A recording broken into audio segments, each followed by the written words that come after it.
नमस्कार दोस्तों, एक स्थानीय इतिहासकार के तौर पर मैं आज आपको एक ऐसी जगह लाया हूं जो मेरे दिल के बहुत करीब है।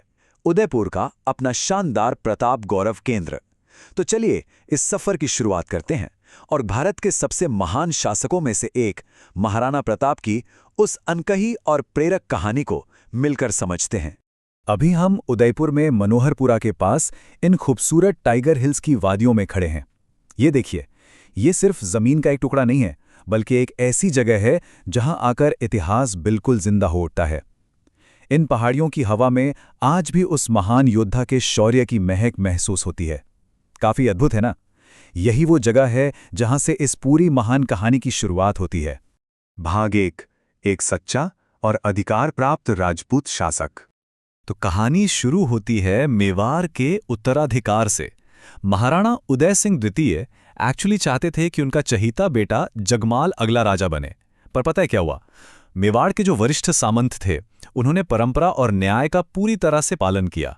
उन्होंने जगमाल के बजाय सबसे बड़े बेटे यानी प्रताप को अपना राजा चुना, और इसका कारण बहुत साफ था। प्रताप में एक सच्चा राजपूत चरित्र झलकता था। उनकी निष्पक्षता, उनके फैसले लेने की क्षमता और उनकी बहादुरी का आलम यह था कि दुश्मन तक उनका आदर किया करते थे। ये पूरा वाकया हमें एक बहुत बड़ी सीख देता है कि सच्चा नेतृत्व सिर्फ विरासत में नहीं मिलता, उसके लिए योग्यता और चरित्र का होना सबसे जरूरी है। भाग 2 मुगल साम्राज्य को चुनौती। अब सोचिए, मेवाड़ के नए महाराणा बनने के बाद उनके आगे कितनी बड़ी चुनौतियां रही होंगी। उस दौर को देखें तो एक तरफ कई क्षेत्रीय राजपूत शासक थे जो बादशाह अकबर के विशाल साम्राज्य के आगे झुक रहे थे, उनके साथ समझौता कर रहे थे। लेकिन दूसरी तरफ सीना ताने खड़े थे महाराणा प्रताप। उनका फैसला बिल्कुल अटल था, पत्थर की लकीर की तरह। उन्होंने मेवाड़ की स्वतंत्रता पर किसी भी तरह का समझौता करने से साफ इनकार कर दिया। ये कोई आम राजनीतिक फैसला नहीं था दोस्तों, ये राजपूती शान और संस्कृति को बचाने का उनका एक निजी संकल्प था।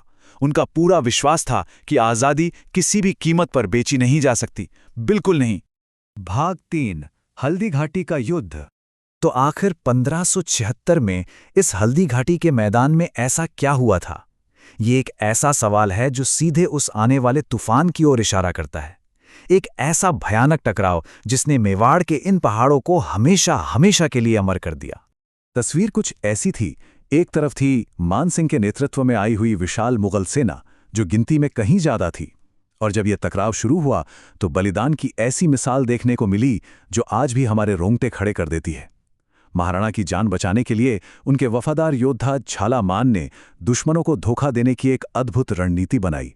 उन्होंने अपने राजा का मुकुट खुद पहन लिया और खुशी खुशी अपने प्राणों की आहुति दे दी। क्या मिसाल थी वफादारी की! और इन सब के बीच हम उस महान स्वामी भक्त घोड़े चेतक को कैसे भूल सकते हैं?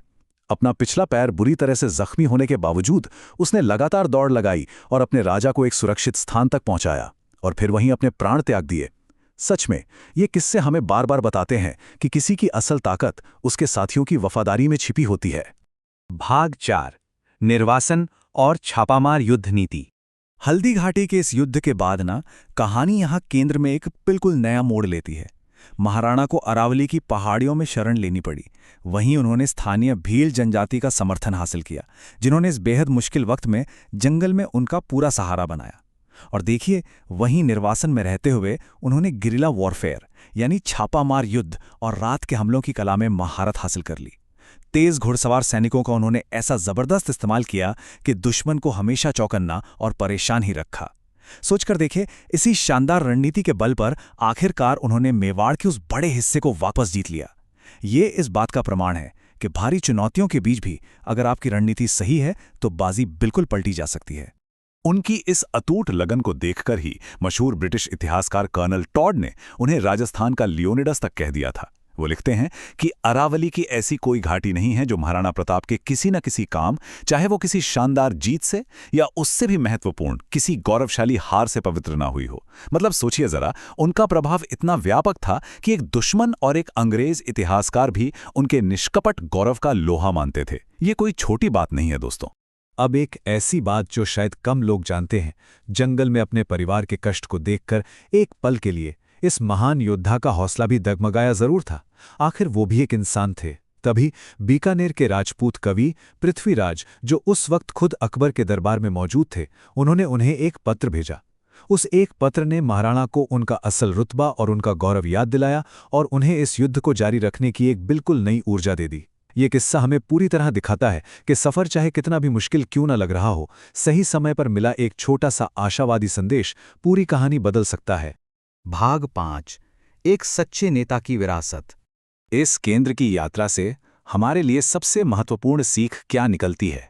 वो है पूरी निष्ठा के साथ नेतृत्व करना, अपने मूल्यों पर हमेशा अडिग रहना और चुनौतियों के हिसाब से अपनी रणनीति को लगातार बदलना। आज के दौर में देखिए, चाहे कोई व्यापारी हो, एंटरप्रेन्योर हो या कोई भी आम इंसान जिसे बड़े निर्णय लेने हैं, इन्हीं 3 बातों में कामयाबी का सबसे बड़ा राज छिपा है। उन्होंने हमें प्रैक्टिकली दिखाया कि जब स्थितियां आपके बिल्कुल खिलाफ हो ना, तब अपना लक्ष्य मत बदलिए, बल्कि वहां तक पहुंचने का अपना तरीका और बेहतर बनाइए। और दोस्तों, इसी के साथ हमारी इस ज्ञानवर्धक चर्चा के अंत पर हम आ गए हैं। लेकिन जाने से पहले एक आखिरी सवाल आप सबकी सोचने के लिए छोड़कर जा रहा हूं। आज के इस आधुनिक दौर की तेजी से बदलती चुनौतियों में हम इन अटल मूल्यों और रणनीतिक बदलाव को अपने आम जीवन में आखिर कैसे उतार सकते हैं? सोचिए इस बारे में। 16वीं शताब्दी के इस आदर्श शासक की जीवन यात्रा आज के नेताओं के लिए भी एक जबरदस्त मार्गदर्शन है। मुझे उम्मीद है कि इस चर्चा से आपको इतिहास को एक बिल्कुल नए नजरिए से समझने का मौका जरूर मिला होगा। इस सफर में मेरे साथ जुड़े रहने के लिए आप सबका बहुत बहुत धन्यवाद।